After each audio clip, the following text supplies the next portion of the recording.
এখন সময় হচ্ছে 8:22 আর আমরা বেরোবো মুক্তিনাথের উদ্দেশ্যে। আমাদের হোটেল ছিল এইটা, ড্রিম গেস্ট হাউস।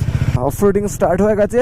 জনসন থেকে আমরা একটু একটু করে বেরিয়ে যাবো। জনসন থেকে যখন বেরিয়ে যাচ্ছ তখন কিন্তু একটা দোকান পড়বে, এখানে 200 টাকা করে লিটার। এটা আমি 5 লিটার ভরে নিচ্ছি।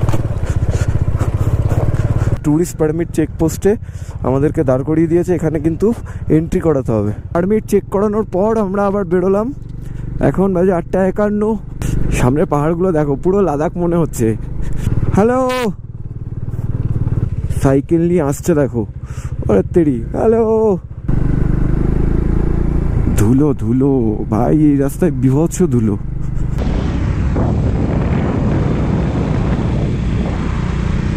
যে 10:21 আর আমরা টেম্পলের সামনে দাঁড়িয়েছি। টেম্পলটা এই পাশে, তো এখানে প্রচুর সিঁড়ি আছে, আমরা সিঁড়ি দিয়ে যাব উপরের দিকে। চলে এসেছি ফাইনালি মুক্তিনাথ। ইয়েস।